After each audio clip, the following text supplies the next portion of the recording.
पाकिस्तान 'ਚ पंजाबी कॉन्फ्रेंसां ਦੇ ਸਭ ਤੋਂ ਵੱਡੇ ਨੈਟਵਰਕ पंजाबी नैशनलिस्ट फोरम ਵੱਲੋਂ जी आयां ਨੂੰ। ਸਰਾਇਕੀ ਪੰਜਾਬੀ ਜ਼ੁਬਾਨ ਦਾ ਨਹੀਂ ਬਲਕਿ ਸਿੰਧੀ ਜ਼ੁਬਾਨ ਦਾ ਲਹਿਜਾ ਹੈ। ਜਨੂਬੀ ਪੰਜਾਬ ਤੇ ਕਾਬਜ਼ ਬਲੋਚਾਂ ਤੇ ਅਰਬੀ ਨਿਜ਼ਾਦਾਂ ਦੀ ਤਰਫੋਂ ਜਨੂਬੀ ਪੰਜਾਬ 'ਚ ਬੋਲੇ ਜਾਣ ਵਾਲੇ ਡੇਰਾ ਵਾਲੀ ਪੰਜਾਬੀ, ਮੁਲਤਾਨੀ ਪੰਜਾਬੀ, ਰਿਆਸਤੀ ਪੰਜਾਬੀ ਦੇ ਲਹਿਜਿਆਂ ਨੂੰ ਯਕਜਾ ਕਰਕੇ 1962 ਤੋਂ ਸਰਾਇਕੀ ਦਾ ਨਾਂ ਦਿੱਤਾ ਜਾਣ ਲੱਗਾ ਸੀ। ਹਾਲਾਂਕਿ ਸਰਾਇਕੀ ਪੰਜਾਬੀ ਜ਼ੁਬਾਨ ਦਾ ਨਹੀਂ ਬਲਕਿ ਸਿੰਧੀ ਜ਼ੁਬਾਨ ਦਾ ਲਹਿਜਾ ਹੈ। ਸਰਾਇਕੀ ਜ਼ੁਬਾਨ 1784 'ਚ ਸਿੰਧ 'ਚ ਵਜੂਦ 'ਚ ਆਉਣਾ ਸ਼ੁਰੂ ਹੋਈ ਸੀ ਤੇ ਬੋਲੀ ਵੀ ਸਿੰਧ 'ਚ ਹੀ ਜਾਂਦੀ ਸੀ। ਜਨੂਬੀ ਪੰਜਾਬ 'ਚ ਡੇਰਾ ਵਾਲੀ ਪੰਜਾਬੀ, ਮੁਲਤਾਨੀ ਪੰਜਾਬੀ, ਰਿਆਸਤੀ ਪੰਜਾਬੀ ਬੋਲੀ ਜਾਂਦੀ ਸੀ, ਜਦਕਿ ਸਰਾਇਕੀ ਜ਼ੁਬਾਨ ਸਿੰਧੀ ਜ਼ੁਬਾਨ 'ਚ ਪੰਜਾਬੀ ਜ਼ੁਬਾਨ ਦੇ ਡੇਰਾ ਵਾਲੀ ਲਹਿਜੇ ਦੀ ਆਮਜ਼ਿਸ਼ ਤੋਂ ਵਜੂਦ 'ਚ ਆਈ ਸੀ।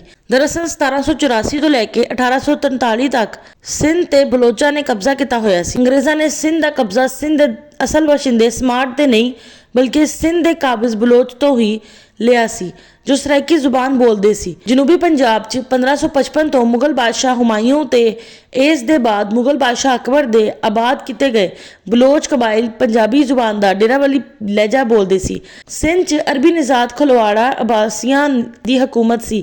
ਪੰਜਾਬ 'ਚ ਸਿੰਧ ਜਾ ਕੇ ਤਾਲਪੁਰ ਬਲੋਚ ਨੇ 1784 'ਚ ਸਿੰਧ ਤੇ ਕਬਜ਼ਾ ਕਰ ਲਿਆ। ਬਲੋਚ ਕਬਾਇਲ ਪੰਜਾਬੀ ਜ਼ੁਬਾਨ ਦਾ ਡੇਰਾ ਵਾਲੀ ਲਹਿਜਾ ਬੋਲਦੇ ਸੀ। ਇਸ ਲਈ ਪੰਜਾਬੀ ਜ਼ੁਬਾਨ ਦਾ ਡੇਰੇ ਵਾਲੀ ਲਹਿਜੇ ਦੀ ਸਿੰਧੀ ਜ਼ੁਬਾਨ 'ਚ ਆਮਜ਼ਿਸ਼ ਦੀ ਆਉਣ ਦੀ ਵਜ੍ਹਾ ਤੋਂ ਜੋ ਜ਼ੁਬਾਨ ਵਜੂਦ 'ਚ ਆਈ ਸੀ ਉਹਨੂੰ ਸਰਾਇਕੀ ਕਹਿੰਦੇ ਸੀ।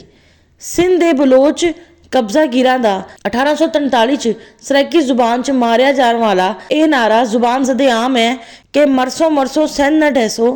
ਫਿਰ 3 ਘੰਟਿਆਂ ਬਾਅਦ ਹਥਿਆਰ ਸੁੱਟ ਕੇ ਸਿੰਧ ਨੂੰ ਅੰਗਰੇਜ਼ ਦੇ ਸਪੁਰਦ ਕਰ ਦਿੱਤਾ। ਸਿੰਧ ਦੇ ਅਸਲ ਵਸਿੰਦੇ ਸਮਾਰਟ ਪਹਿਲੇ ਬਲੋਚਾਂ ਦੇ ਗੁਲਾਮ ਸੀ ਜੋ ਬਾਅਦ 'ਚ ਅੰਗਰੇਜ਼ਾਂ ਦੇ ਗੁਲਾਮ ਬਣ ਗਏ। ਲੇਕਿਨ ਇਸ ਤੋਂ ਬਾਵਜੂਦ ਅੰਗਰੇਜ਼ਾਂ ਨੇ 1843 'ਚ ਸਿੰਧ ਤੇ ਕਬਜ਼ਾ ਕਰਨ ਤੋਂ ਬਾਅਦ ਸਿੰਧ ਦੇ ਇੱਕ ਹਿੱਸੇ ਖੈਰਪੁਰ ਰਿਆਸਤ ਨੂੰ ਬਲੋਚਾਂ ਦੇ ਕੋਲ ਹੀ ਰਹਿਣ ਦਿੱਤਾ। ਇਸ ਲਈ ਬਲੋਚਾਂ ਦੀ ਸਭ ਤੋਂ ਵੱਡੀ ਆਬਾਦੀ ਸਿੰਧ ਦੇ ਸ਼ੁਮਾਲੀ ਹਿੱਸੇ ਤੇ ਖੈਰਪੁਰ ਰਿਆਸਤ ਵਾਲੇ ਇਲਾਕੇ 'ਚ ਹੈ। ਇਸ ਇਲਾਕੇ 'ਚ ਹੀ ਸਰਾਇਕੀ ਜ਼ੁਬਾਨ ਨੂੰ ਫਰੋਗ ਪਾਉਣ ਦਾ ਮੌਕਾ ਵੀ ਜ਼ਿਆਦਾ ਮਿਲਿਆ ਤੇ ਹੁਣ ਵੀ ਇਸ ਇਲਾਕੇ 'ਚ ਸਰਾਇਕੀ ਜ਼ੁਬਾਨ ਹੀ ਜ਼ਿਆਦਾ ਬੋਲੀ ਜਾਂਦੀ ਹੈ।